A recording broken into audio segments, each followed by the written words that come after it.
Rhinoplasty operation के बाद कितना दर्द होता है। Is rhinoplasty surgery is a really painful surgery? ये वो सवाल हैं जो अगर राइनोप्लास्टी सर्जरी कराने जा रहे हैं तो आपके दिमाग में कहीं ना कहीं कोने में चल रहे होते हैं। सो दोस्तों, बात करते हैं कि is rhinoplasty surgery really painful surgery.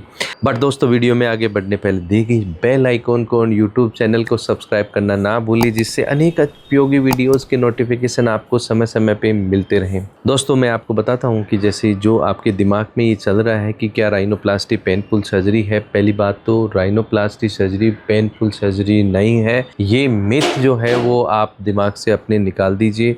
जब राइनोप्लास्टी दोस्तों सर्जरी करते हैं तो मेरी जितनी भी सर्जरीज हैं ये फुली अंडर जनरल एनेस्थीसिया में होती हैं। That means you not aware about the procedure. आपको ये भी पता नहीं लगता कि मेरी सर्जरी कब हुई है। हो सकता है वो 2 घंटे की है, हो सकता है वो 5 घंटे की है। बहुत से लोग जो है राइनोप्लास्टी लोकल में करते हैं। लोकल का मतलब होता है कि खाली नाक को सुन करते हैं दोस्तों। But I prefer my patient comfortable first. So full general anaesthesia में जब आप वार्ड में आ जाते हैं दोस्तों, उसके बाद काफ़ी सारी अच्छी एनाल्जेसिक्स होते हैं जो आईवी भी दी जाती हैं, ओरल भी दी जाती हैं। सो आपको पेन नहीं होता है। एंड बहुत सारी चीज़ें होती हैं, जैसे हम सर्जरी करते हैं तो we just put a block on the nose. Block का मतलब होता है कि हम उसको सुन कर देते हैं, जिससे आपको क्या है कि पेन नहीं होता है। कुछ लोगों को ये होता है कि जब राइनोप्लास्टी सर्जरी के बाद नाक में पैक लगाते हैं तो उसको निकालते हैं तो भी बहुत पेन होता है। क्योंकि दोस्तों यूट्यूब से है या हम प्रीवियस पेशेंट्स के टेस्टिमोनियल से है कई बार। क्योंकि कई बार जहाँ पे साधन सुविधाएं नहीं होती हैं तो वाकई में ऐसा होता भी है। सो दोस्तों, मैं जो राइनोप्लास्टी सर्जरी करता हूँ मेरे पेशेंट में आई नेवर पुट मैरोसिल पैक नहीं डालता। उसमें यूजुअली हम लोग एक जेलोनेट होती है, सोफ्रा टूली होती है, दैट इज़ वेरी सॉफ्ट कंप्रेसेबल। सो उसको निकालते हैं तो उसके चारों तरफ लिक्विड पैराफिन लगा हुआ होता है।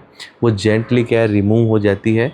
एंड उससे साइड से कहीं ना कहीं उसमें ब्रीदिंग का रास्ता भी होता है, तो अगेन हमें पेन नहीं होता है। दोस्तों, जब पेशेंट डिस्चार्ज हो जाता है उसके बाद भी जो है वो analgesics and anti inflammatory medications जो है वो दी जाती हैं। लेकिन मैं आपको एक चीज़ और बताना चाहता हूँ कि बहुत बार पेशेंट कहता है सर ये गोली मैंने नहीं ली। क्यों? क्योंकि मेरे को तो दर्द हुआ ही नहीं है। दोस्तों, ऐसा नहीं करना चाहिए। एक्चुअली जो गोली है वो दर्द के लिए नहीं देते हैं, एज ए हीलिंग के लिए भी दी जाती है। सो वो हीलिंग और पेन किलर्स दोनों होते हैं। एंड 3-4 दिन बाद आप ऑलमोस्ट जो है वो नॉर्मल हो जाते हैं। एंड 10 दिन बाद जब नाक का प्लास्टर हटा देते हैं उसके बाद भी कुछ ओरल पिल्स होती हैं। तो इस पूरी जर्नी में आप ये देखिए कि ऐसा नहीं है कि आप पेन के कारण बहुत ज़्यादा परेशान हो गए। अगर किसी को बैड एक्सपीरियंस है तो भी हो सकता है कि साधन सुविधाएं पूरी नहीं थी, हो सकता है वो सोफिस्टिकेटेड टेक्निक्स यूज में नहीं ली थी।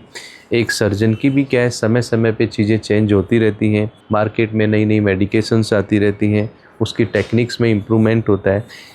इसलिए फाइनली दिमाग से ये चीज़ निकाल दीजिए दोस्तों कि rhinoplasty is a painful surgery. Rhinoplasty एक बहुत सेफ और इफ़ेक्टिव सर्जरी है, एलिगेंट सर्जरी है, बट उसको उतने ही रेस्पेक्टफुली मैनर में करना चाहिए।